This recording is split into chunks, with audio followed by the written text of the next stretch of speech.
support. Sure. So we didn't hear any of this from him. But another big part of the Obama campaign, especially in 2008, was we're going to go and talk to Iran. We're going to go talk to North Korea and Cuba, all of these enemies.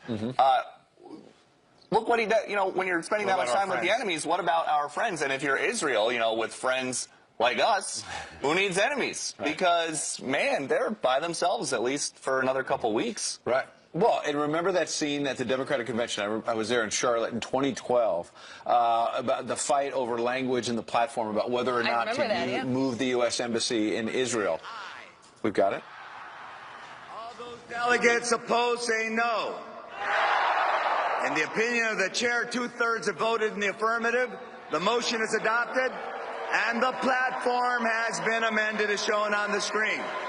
I remember that was a moment where Democrats were embarrassed by how all that played out. And look, it has been, in fairness to President Obama, longstanding U.S. policy under Republican and Democratic presidents to be speaking out against these Israeli settlements. However, it's also been longstanding U.S. policy to veto these kinds of resolutions that slam Israel, because the U.S. is often Israel's only ally before the Security Council. And that's why this is so important. You made a really interesting point, Ed, earlier in the show, just about how political this move might have been coming from President Obama. Had Hillary Clinton been this next president coming in, you said that he wouldn't have made this move. I found that really interesting. Yeah, well, because we abstained also. It's like President Obama, it's sort of Back to the Future. Remember how he voted present over 100 times as a state senator in Illinois? We voted to abstain. We didn't even take a real position, but by abstaining, that allowed this shot at Israel to go through. If Hillary Clinton had been elected, do you really think President Obama would have done this to Israel? He didn't want to leave the landmines for her. And something else interesting to think about, you know,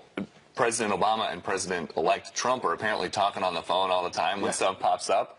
I would like to know how that next phone call is going to go. On the wall there. Or if there is going to be another phone call. President-elect Trump has been going out of his way. He defended Michelle Obama the other day after that comment that she made about there being no hope to Oprah Winfrey. And Donald Trump said, look, come on, they've been nice to me. Let's move forward. And then President Obama does this. And, you know, and President Obama's Deputy National Security Advisor, Ben Rhodes, is out there saying to everything that Mr. Trump is suggesting, well, there's only one president at a time. You wonder how much of that is just because Donald Trump is getting all the attention right now. Yeah. Barack Obama getting very little attention unless he does something like this. Yeah, Israel came to Donald Trump and said, help us. So that's it's not like he inserted himself. But anyway, we've got a lot of other headlines. This may just be the beginning of this conversation. We do have some other headlines, though, to get to this morning, starting with a Fox News alert and a sad one here, an outpouring of support for actress Carrie Fisher, best known as Princess Leia in Star Wars, after suffering a cardiac event on an LA-bound flight.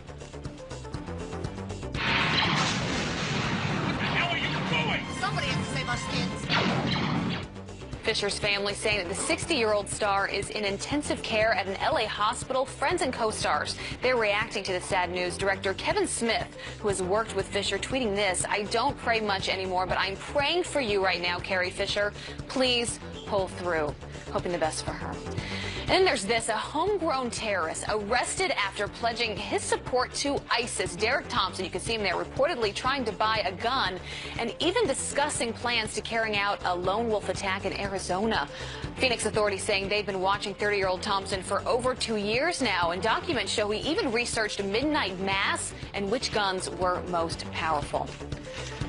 And President-elect Donald Trump's making more great deals, this time taking aim at Lockheed Martin after demanding that the company cut costs for a new F-35. The CEO now has plans to do just that, saying this: I know that President-elect Trump wants the very best capability for our military at the lowest cost for taxpayers, and we are ready to deliver. Well, Mr. Trump already negotiating a lower price tag with Boeing for a new Air Force One. And the New York City Rockettes can opt out of the inauguration performance for President-elect Donald Trump. Madison Square Garden Company and the Dancers Union squashing rumors about the performers being forced to dance or risk losing their jobs. And this after one Rockette said she was, quote, embarrassed and disappointed to perform for Mr. Trump. Oh, boy. That's a sad state of affairs. Yeah. You know? Even the Rockettes. All right, now this, the mainstream media going nuclear over the president-elect's tweets. Trump this morning is sparking fears of a new nuclear arms race with just 140 characters. Making policy over Twitter is hugely disruptive.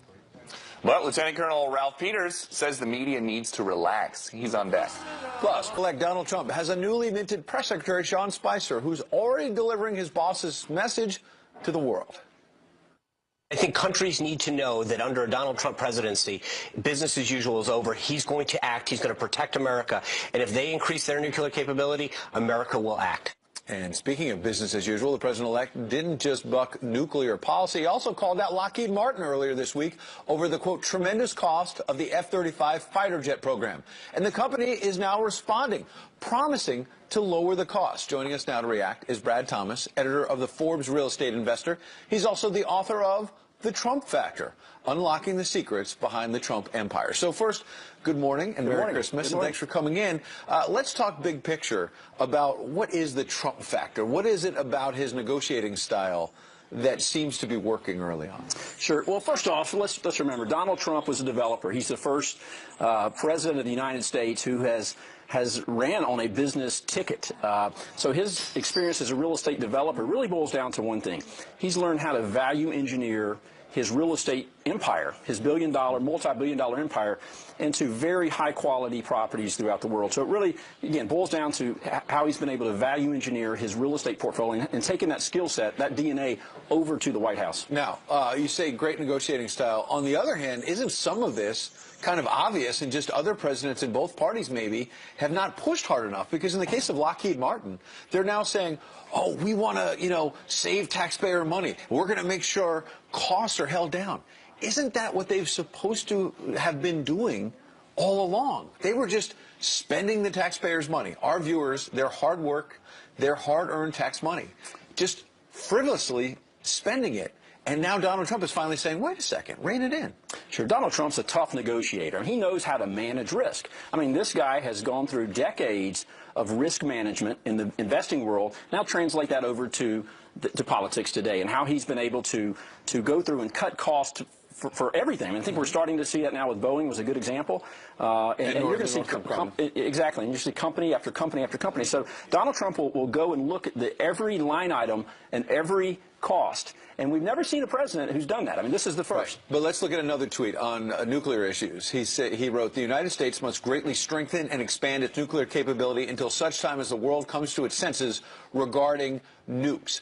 My question on this is, okay, on the business side, I get where Boeing and Lockheed Martin, the carrier deal, some of that may work out. But what about the negotiating style when you're talking about nuclear weapons? Can't that backfire? This is serious policy to be dealing with in 140 characters. Again, part of that risk management that we've seen with Donald Trump over the years, again, in the development world, translate that to the White House. He's been able to hire, just like he did in development, high-quality engineers, architects, surveyors. Now we're seeing Carl Icahn. We're seeing the CEO of Walt Disney, the CEO of IBM, the CEO of Blackstock, the CEO of Blackstone. So you're seeing Donald Trump, build a team. He's building a foundation, just like when he built Trump Tower out of concrete, by the way. It's not steel. He built the best qualities. He's taken that same skill set over to the White House. Well, Brad Thomas would know, author of The Trump Factor. Merry Christmas. You brought your family in. We got to see him in the green room. I did. Hope you have a good Merry Christmas. Thank you very much.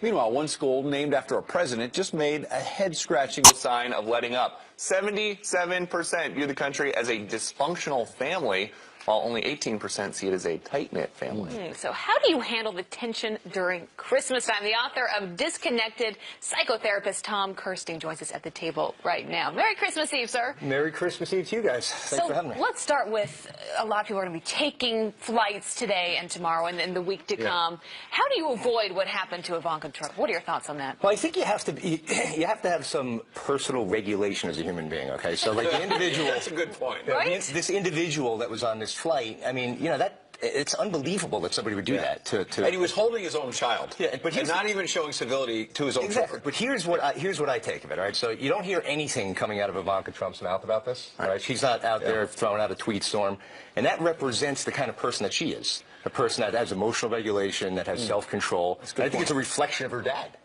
and how he raised her. When stuff like this happens, though, how much of it is just a last-second emotional outburst? This guy sees, we know that in this case it was premeditated, but when somebody comes home for Christmas, how much of it is it that they see the aunt or uncle that they disagree with, or how much of it is like this guy where they're just building up, oh, I know that she voted for Trump or she voted for Sanders and I'm going to give her a piece of my mind. Which causes more problems? I think there was premeditation there because they saw her getting on this flight beforehand. So I think this gave this guy an opportunity to percolate emotionally in a negative way and now take all of his frustrations out in front of an entire plane filled with people and his own child with him. And when you're traveling, you're already probably frustrated about the wait time and it's crowded and the seats are small. So go in, as you're saying, just with a mindset of being a graceful, classy person. Just tune into yourself and relax. Especially when you're sitting down at the dinner table. I mean, we've been talking about our family and our traditions, and a lot of people are sitting down with a big family, a lot of different personalities, a lot of different backgrounds and political affiliations. Do you say avoid it altogether? How do you handle that? Well, I think we have to remember, number one, that we're adults and that we should be able to have conversations with other adults. And if they disagree with us, that's an opportunity for us to learn how to handle our emotions in the face of disagreement. Sure. And also that what is tomorrow? Tomorrow's Christmas. So for all the Christians out there, that represents Christ, the day that Christ was born. And what did Jesus Christ represent? He represented peace and love and caring for other people, not hostility and anger. So maybe we need to kind of remember that on the day. Yeah. But is it really realistic to think that people, that part I get, but is it realistic for people to sit down Christmas dinner and not talk politics after this election? Yeah, it's gonna come up. that's a little ambitious, I would say. So, again, so how do you handle it then? It's going to come up. You're going to have the crazy uncle or the grandma in the corner that says, I think this or that, and it just happens. I think you pull like what boxers do. You go into the bathroom, you look yourself in the mirror, you psych yourself out in a positive way where you tell yourself, I'm going to make sure that I'm in control of myself. I'm not going to lose my cool. I'm an adult. It's okay if somebody disagrees with me. Yeah. You've been doing this a long time. Are there generally more arguments at Christmas or at Thanksgiving or with your family after a Democrat one or after a Republican one? Because it seems like, you go on BuzzFeed or these websites, it's like, 10 things to say to your crazy Republican uncle. You never see anything about how to talk to somebody who might be a Democrat. Right. I mean, I think the outward anger or frustration that's coming is really coming more from the Democrats, in my opinion. I mean, I remember, 8 years ago when Obama won, I don't remember hearing Republicans like accosting people on airplanes and letting people have it. I mean, there's never been a Tea Party person, as Peter was saying in a segment earlier, there hasn't been a Tea Party person who went after Michelle Obama and her kids. Yeah. If there had been, we'd still be talking about it. We'd still be talking about it today. Oh, we would. Yeah, wait, I'm being told, do we have that video of the argument at the Ducey household last week? Oh, I'm kidding. No. We don't have that video. But you know what, I represent a lot of families, I think, where you have members that don't always agree on politics. So you are going to have arguments, and things might get a little bit out of control. And oftentimes in my family, someone will just get up from the table and walk out. How do you avoid that situation? How do you bring it down back to reality? I think removing yourself, if you're in an emotional frenzy at the moment, remove yourself from the equation, gather yourself, gather your emotions, and then come back in and remember that you are an adult that is supposed to be responsible. And there's probably going to be children there. So you want to model good behavior for them as well, Or just pull Home Alone. Look what you did, you little jerk. I like how he handled that. Well, it's great having you. Thank you for having me. I appreciate it. Thanks so much for being here. All right, Democrats are still sobbing after losing the election, so instead of the inauguration, they want to throw a pity party. Wait until you hear who they invited to that party. Growth spurt? Yeah, growth spurt. We've been getting this video that a source close to the Ducey family gave to us earlier today. High-ranking source. They've now given us another video of you reacting to getting a very special gift. Let's play this. Let's see.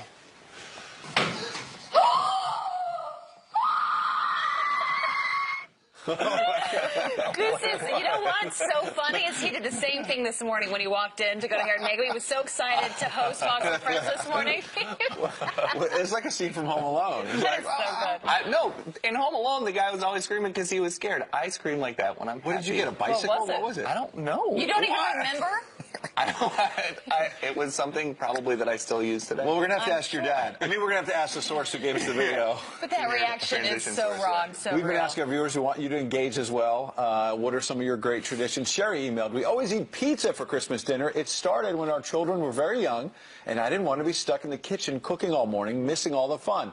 They love pizza, and it continues today with our grandchildren. I love that because we had Governor Huckabee on who says they do Chinese food for in Christmas Arkansas. Eve. In Arkansas, who knew? This is Jane on Facebook says, my my family will be helping prepare meals at our local 911 center for all first responders working this evening. Then we will come home and carry on our family tradition of opening Christmas ornaments and, of course, our pajamas. And, I love that. Yeah, Richard on Twitter, as cold as Christmas is, we set out peppermint schnapps and cheese for Santa. Ooh. And also, I do have an update about what I was screaming at. Oh, so you That know. quickly. It was an air hockey table. Oh, that's fun. And we do still have the air hockey table in the basement in New Jersey. That makes sense, though. I would be just excited And about I that. scream every time I see it. Yeah, I'm sure. I'm sure. That video, though. Can we keep playing that like every half an hour on the show of I Peter think so. Ducey reacting to I think we should do it at the top of the hour. Like, you know. People will be very alarmed. What happened?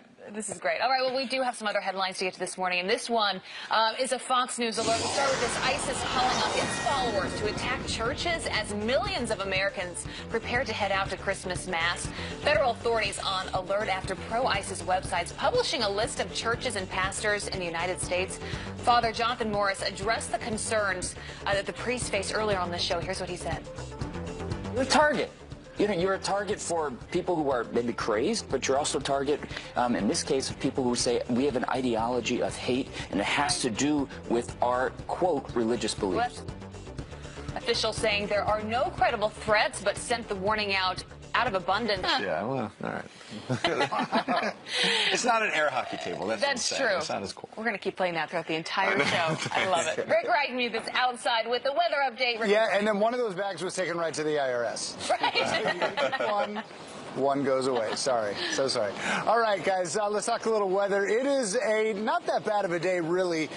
People hoping for a white Christmas. This is where there is snow on the ground right now, and this is where there will be snow on the ground tomorrow. We're going to see a big snow melt across especially Kansas, where temps are going to warm up into the 60s for tomorrow.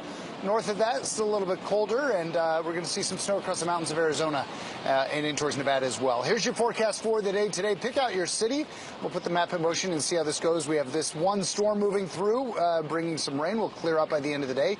And behind that, temps not really that cold. So Sunday, Christmas Day, is going to be pretty nice. Down to the southeast, we start out with some showers. By the afternoon, we see a little bit more clearing and temps warming up as well. Pretty nice. And towards the northern plains, not that bad of a day. Temps certainly warmer than where we were. We'll see plenty of cloud cover, but temperature-wise, we're okay. Tomorrow is your snowy and stormy day. And finally, out across the west, this is where all the action is. Most of it in across parts of Arizona and in towards Utah, where we'll see some spots over a foot of snow. Good news if you planned a skiing Christmas trip, which sounds like a lot of fun. All right, guys, back to you inside. Yeah, that sounds fabulous. Skiing Thanks, out in Rick. Utah. Thank you, Rick. So President Obama, we've been talking about this all morning, turning his back on Israel and breaking decades-old policy, but not vetoing a UN resolution condemning controversial Israeli settlements in disputed Palestinian territory. New York Congressman Lee Zeldin is here now to weigh in. Congressman Zeldin, are you surprised that we kind of stiffed Israel on this? Because this is the same administration that decided Israel's great enemy in the Middle East, Iran, should be our friend. Well, we should be surprised, but, you know, over the course of the last few months and weeks, there was this talk about possibly between the election and the next administration taking over that President Obama might not use our veto authority at the UN. This resolution that was passed yesterday is an anti-Israel, anti-Jewish, anti-Semitic resolution. President Obama is colluding with a Hamas-Abbas pro-Palestinian effort to essentially ethnically cleanse eastern Jerusalem and Judea-Samaria region. So a lot of most Americans, most of Congress, even a lot of the Democratic Party, I mean, it's just there's a revolt. It's not the will of the people for President Obama. Well, I know you disagree with the president, but those are strong words. An anti-Semitic resolution? But you're essentially ethnically cleansing an area. I mean, this is Hanukkah starts this evening. Yeah. And the story of the Maccabees is they were living, fighting, praying, working in an area that this UN resolution is saying that Jews aren't going to be able to settle. Yeah. So it says also Jews can't pray at the Western Wall. It's in boycotting economic products that might be manufactured there. This is, I mean, some people on the left are saying that these settlements are illegal, and that's just not true. And they are misinterpreting UN resolutions, Geneva Conventions. They're trying to interpret in a way, playing on the fact that a lot of people don't know all of the details of all these resolutions and conventions. Playing on that fact, they're trying to spin this in a way as if this was already illegal. No, it was actually the resolution yesterday. That's for the first time they're making that statement. So what does this mean going forward? Because obviously President-elect Donald Trump is in just a matter of weeks. He's voiced his opinion, obviously very upset about this, saying he's going to work with Benjamin Netanyahu moving forward, and this will be a new chapter. But the vote was already cast yesterday. What does that mean going forward? Is this something that could be changed? Does this change policy from here? How are you thinking about it? Well, we're going to have to clean up a lot of damage, and it should be noted that President Obama still has just less than 4 weeks left in office, so it's possible that he might do something else, whether it's domestic or foreign policy, that says further back. I don't believe that we should be funding the Palestinian Authority. We should not be funding any efforts to implement a resolution like this. It should be further noted, I mean, the Palestinian Authority, they financially reward families for being imprisoned for terrorizing innocent Israelis. Let's final point, because we got 30 seconds. I'm talking about funding. Donald Trump tweeted yesterday, there's going to be a new sheriff in town on January 20th. Do you think, finally, you hear this from some of your Republican colleagues like Lindsey Graham, that there might be an effort that is actually successful this time to cut off U.S. funds to the United Nations? Very likely the support is growing. There was always some support. I would say now there's even more support. So that's a growing possibility with the United Nations acting in a way against our allies, our strongest allies, Israel. Nikki Haley's going to have a lot on her plate. Absolutely. When she gets into that role. Congressman Lee Zeldin, happy Hanukkah. Starts tonight, as you said. Thank you. Thanks for being here. Appreciate you coming up. News headlines 24/7, Channel 115. Trump this morning is sparking fears of a new nuclear arms race with just 140 characters. Making policy over Twitter is hugely disruptive for everybody. He takes on this vital and complicated and consequential policy issue, nuclear proliferation, in a tweet. When we're in a situation where people around the world are trying to figure out where President Trump is going to take us, or President-elect Trump is going to take us, the fact that they have to watch his Twitter feed to figure that out is concerning. All right, so if you're trying to figure out what that montage was the media outrage over different things when it comes to President-elect Donald Trump. I remember we were here the weekend that he had the call with the Taiwanese president, and the mainstream media went ballistic, saying that this was going to change our policy with China as we know it. This is a tweet saying the United States must greatly strengthen and expand its nuclear capability until such times as the world comes to its sensing regarding nukes. So this is what he sent out. Was it yesterday? Yeah, and the question is the media overreacting, though? A Fox News strategic analyst, Colonel Ralph Peters, joins us now. Merry Christmas. Thanks for joining us. Merry what do you Christmas. think? Happy Hanukkah. Yeah, great to see you. What do you think about the president-elect using this relatively new social media tool to put out statements on major policies? Well, it's clearly a disruptive influence, and we'll have to see in the long term how it works. But what astonishes me is the extravagant hypocrisy of the American left. Under President Obama's non-leadership, his passivity, we've seen 500,000 dead in Syria alone, the Middle East and North Africa aflame, American influence has collapsed, and now they're worried that Trump might rebuild our nuclear arsenal. Well, hey, guess what? It's deteriorated to the point that President Obama already started rebuilding it. And Trump's tweets this week about his comment about a new arms race, that was in response to Vladimir Putin's ill-advised comment earlier this week that Russia would develop weapons that would negate the U.S. nuclear arsenal. Well, Trump was simply saying, okay, Vlad, bring it on, because Putin can't, there's not going to be an arms race because Putin's broke. Well, Colonel Peters, you added an important bit of context there, that part of it was the president-elect reacting to President Putin.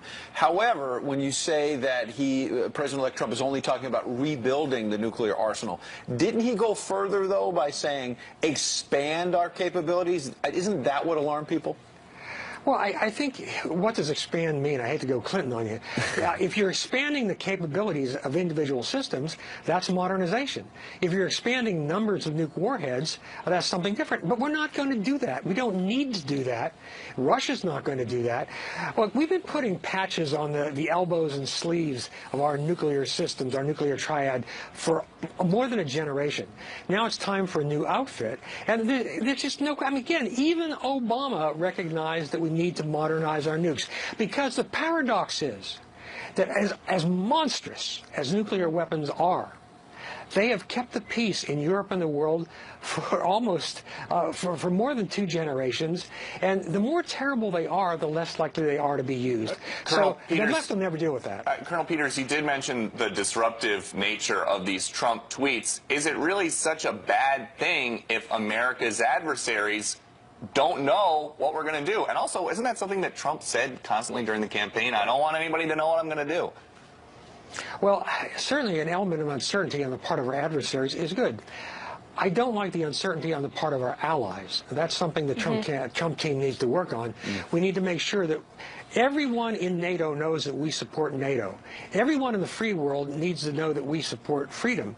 And my one concern about President Trump's policies has been what appeared to be coziness with Vladimir Putin. Now, hopefully, we're seeing signs of that being over and done with, because clearly, while China is our competitor, Russia is our enemy, not because we want it, because Vladimir Putin views us as implacably bad. Well, you mentioned uncertainty of other nations. I'm sure Israel's waking up this morning feeling some of that way. Good to have you here this morning, though. Meanwhile, coming up, he's convicted of murdering 2 FBI video that we played when I graduated from high school. Yeah. Proud. But you know what? You have graduated. Okay. I have graduated. Have you?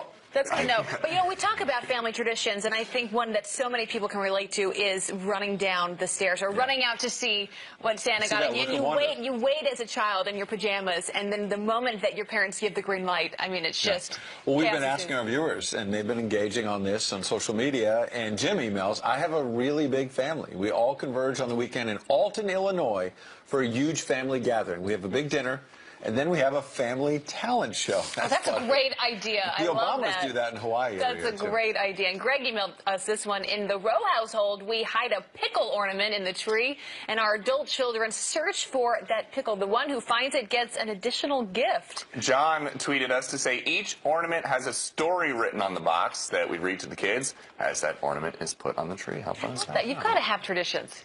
I love that, racing to the pickle, and whoever gets it gets another gift. Well, and the Huntsmans have a lot of traditions, and we're going to get a little glimpse inside that in a few moments. So you spent a lot of time in Hawaii covering President Obama. Yeah, they do a talent show. I think it's on New Year's Eve, if not Christmas Eve, New Year's Eve. The Obamas do that, and each family member needs to bring a special talent. That's kind of a fun idea, especially when you've got kids, to have somebody who's going to sing or dance or do some goofy skit. That's it. Because when you see those home videos, it's fun to look back. It's great. Isn't that fun to look back now, Peter? It is fun. For all these years? It is fun, and we'll always have that. So always have that. And you're still running downstairs to see what Santa brought you. As fast as possible. And next hour, the Huntsman's family karaoke, maybe? I know. I'm one of 7 kids, and so we went home, Fox and Friends, and we're going to show that a little later on the show with what our traditions are, and I will tell you, it is chaos. You've got dogs, you've got kids, you've got nachos, you've got cookies and music playing, but it's a great time, and it's just being with family, which is so much fun. All right, so that is a great segment that you guys don't want to miss. This one is going to have you thinking, scratching your head. There is a country, New Zealand, that wants you to ask your kid if it's okay with them before you have them go and sit on Santa's lap at the mall or wherever else you see Santa. Basically, this isn't a joke. Unless you get permission first, your kids can consent. They're going to have trust issues. And this is going to be a problem. And this is Santa. Let's just have a little fun. So your 2-year-old child needs to get, I mean, I'm just struggling to wrap my head. How does a kid know? I'm struggling to wrap my head around this. But do you guys remember the days when you would go sit on Santa's lap and it was free of charge? And you would go to the mall and it was sort of this event for the family. Now you actually have to pay to do all this stuff. Oh, I mean, so you should just ask your kid, is it okay if I spend $19 that I'm going to take out of your college fund for this photo that you'll have forever? No, everything doesn't have to be upended. around Christmas. It should just be a happy time. You know, we, 2 weekends ago, we had people send in their photos of their kids sitting on Santa's lap. It was so funny because there was such a difference between the age. So if you're 1 year old, 2 years old, you're just sobbing. You know, you're so freaked out about Santa. But everybody's got that picture, and most people turned out okay. You all have it. See, here's one of them. But then you turn 3 years old, and all of a sudden, it's great. Did smiling. Did somebody grow up and have a problem and say, you know what? Mom and Dad, it's because you made me sit on Santa's lap. I just thought that photo of Peter when he was 19 on Santa's lap, I just thought it was odd. I don't know. It's 6 feet tall. I wanted another air hockey table. All right, well, keep sending us your traditions and photos of Santa. We just love this coming in all morning. We do have some other headlines to get to this morning, starting with this. Russian President Vladimir Putin, Hillary Clinton, and the Democrats. Don't be sore losers. Putin then calling out the White House and Dem leaders for blaming their election loss on Russian hackers. President-elect Donald Trump agreeing on Twitter, saying, quote, Vladimir Putin said today about Hillary and Dems, in my opinion, it is humiliating. One must be able to lose with dignity. So true. Then there's this controversy on campus. American University in Washington, D.C. joining in a cop killer's clemency campaign by installing a statue of Leonard Peltier on campus property. The Native American activist was convicted of murdering 2 FBI agents back in 1977, and the statue is meant to raise awareness for his pardon request. Critics are calling it a disgrace that the school would champion. Muslims entering the United States after this week's terror attack in Berlin. Is his strategy necessary to defeat terror? Joining us now for a fair and balanced debate is attorney Shayan Alahi, the author of Standing Alone, An American Woman's Struggle for the Soul of Islam. Asra Nomani, thank you both for joining us. Hi, how are you? So, Shayan, first to you, you had told our producers that you think there would be too many constitutional problems with a ban on Muslims entering the country from certain terror hotspots. But where in the Constitution does it say that you can't vet people from places that are really dangerous in the world who might want to hurt us? Sure, banning is not vetting. You're talking about banning Muslims. He didn't say vetting. Vetting is completely fair, and we should scrutinize everybody. This week? President-elect Trump said that he's going ahead. That's what your topic is. So let me talk about that. The pathology of President-elect Trump is to knee-jerk react to everything that happens in the world, right? Then he backtracks. He still hasn't given an actual policy on how he's going to go about this ban because it's not feasible. For any policy to work, it needs to be constitutional, politically acceptable, and basically has to be implementable, right? Someone has to implement it. How are you going to ban all Muslims? And if someone comes to the embassy and says, I'm not a Muslim, are you going to let them in? I mean, it's just not a workable situation. I think President-elect Trump has no idea what he's talking about. My understanding of what the president-elect said this week was that he thinks that he's been 100% right about everything that he's said so far, but he did not call for a ban on Muslims this week from my perspective down at Mar-a-Lago covering him. No, he actually said that. He actually said that. He was asked the question, hey, are you going to go ahead with the ban on Muslims? And he said, yes, I've been 100% right, and you know that I've been talking about that, and we're going to do that. I'm paraphrasing him, but that's exactly what he said. Okay. Asra, question for you. Do you think that, what would be more powerful? The actual imposition of this ban on Muslims coming from a certain part of the world, or just leaving it out there that that is a possibility, that that could be something that's coming? Well, the misrepresentation we just heard and the hyperbole is emblematic of sort of this Chicken Little syndrome that we've had from so many people in our Muslim community, where so are you saying he did not say that? They take what we need as very clear instructions. I don't think you need to be rude to me by interrupting me. No, Thank I'm asking. You just made your point. What we're hearing too with this kind of interruption is exactly what we experience in our community when we try to stand up. One at a time, when we try to stand up as Muslims for the kind of clear policies that we need against extremism, what we hear from our Muslim community is exactly what your viewers are listening to right now: misrepresentation and a deflection. Are you for a ban and so what we need to do, what we need to clearly do, is stand up to the extremist interpretation of Islam and anybody who practices it. And so we need to protect our borders. And the clearest thing that I see from the Trump administration is that they can identify very explicitly the fact that we have a battle of our generation right now that is ideological. And I find that very refreshing. And what President-elect Trump said is that we are going to have a vetting process. His what you said 2 days ago. Kellyanne Conway has come out very clearly. Stop interrupting me. Kellyanne Conway has come out very clearly saying Trump said 2 days ago. She has come out very clearly saying that it's not going to be a ban on all Muslims, and there is going to be a very clear instructions. If we are going to talk about what the president-elect said 2 days ago, the president-elect was asked if the attack in Berlin had him rethinking possibly adding a ban on Muslims entering the country from certain places. And all that he said was that he thinks he has been 100% right about everything so far. Just want to make sure that the record is straight. What he was talking about was terrorism. Okay, thank you both. Coming up next, a parting shot from President Obama snubbing our biggest ally, Israel, at the United Nations. This morning, the president-elect has a promise. Good morning. It is Saturday, December 24th. Merry Christmas Eve, everyone. A parting shot from President Obama snubbing our biggest ally, Israel, at the United Nations, and the backlash is mounting this morning.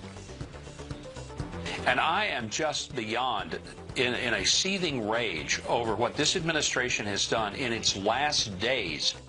It's what both sides are saying this morning, and the new promise from President-elect Donald Trump. Then Vladimir Putin calls the Dems sore losers, and the left is even more outraged after Donald Trump agrees. But what does our friend Juan Williams think? He's going to join us live just ahead. And on this Christmas Eve, one young girl is taking the world by storm.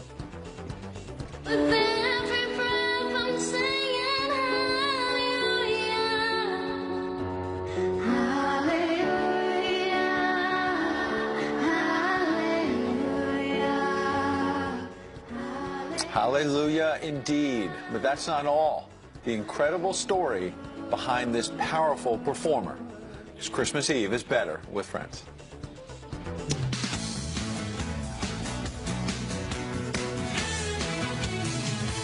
Got run over by a reindeer walking home from our house Christmas Eve.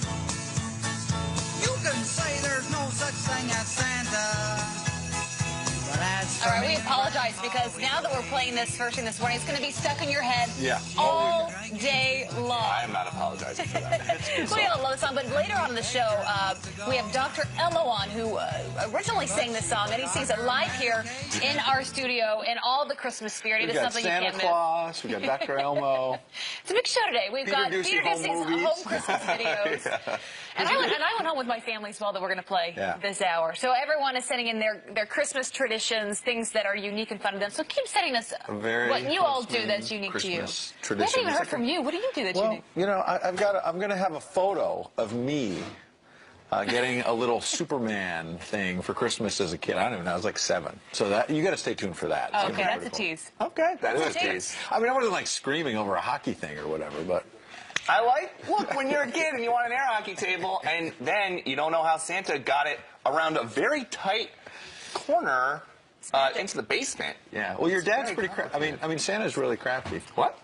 Santa's really crafty. I think got some headlines too. All right, we do have some other headlines to get to this morning, though. Starting with a Fox News alert, and police making 3 new arrests linked to the Berlin Christmas market terrorist attack. Tunisia's Interior Ministry says Anis Amri's nephew and 2 others are taken into custody, suspected of being a part of the same extremist network. Amri is suspected of driving a truck into a large crowd at a Christmas market in Berlin on Monday, killing 12 people, injuring dozens more. Investigators believe Amri sent his nephew money to join him in Europe, but it remains unclear whether the suspects helped him flee Berlin. He was shot dead by Italian police yesterday in Milan. We'll keep you updated on that story. And to another Fox News alert, and an outpouring of support this morning for actress Carrie Fisher, best known as Princess Leia in Star Wars, after suffering a cardiac event on an LA-bound flight. Somebody has to save our skins. We all love her. Well, Fisher's family saying the 60-year-old star is in intensive care at an LA hospital. Friends and co-stars are reacting to the sad news. Star Wars and Game of Thrones star Gwendolyn Christie tweeting, Carrie Fisher, the whole world is sending you so much love, sending you the universe's most powerful force. Thoughts with her this morning. And there's this story, a homegrown terrorist arrested after pledging support to ISIS. Derek Thompson, you can see him there, reportedly trying to buy a gun and even discussing plans to carry out a lone wolf attack in Arizona. Phoenix authorities saying they've been watching the 30-year-old Thompson for over 2 years now. Documents show he even researched midnight mass and which guns were. Love that. That's really terrific. Let's toss out to Rick for some weather. Oh, Rick. Rick, What are you doing? He's hiding over in the weather center. Yeah, I'm just over here making some maps. All right. Maybe we'll go to you later. Okay, well, you know what? We're going to give you a little time to figure it out if you want. Yeah, Rick's behind the he's curtain got it. there. Okay. I'm right over here. Don't mind the guy behind the curtain there.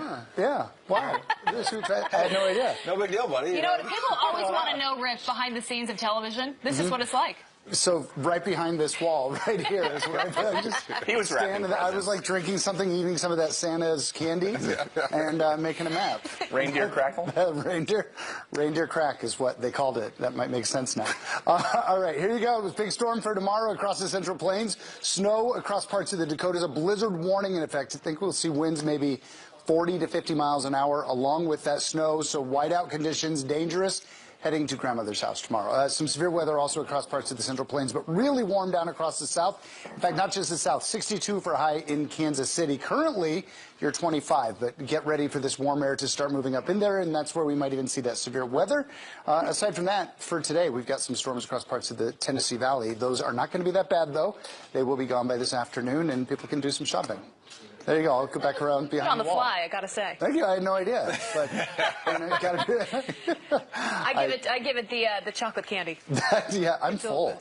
I feel like it's Christmas Day right now. Like after you've had Christmas dinner, just from that Santa candy. It's good, isn't it? There you go. I know. All right. All right. Thank you, Rick. In a Christmas Eve clash, President Obama on the way out the door, basically a big snub to Israel. And don't take it from us. I mean, the New York Daily News, which has been very supportive of President Obama, Hillary Clinton during the campaign, Obama shafts Israel. That's their lead headline today.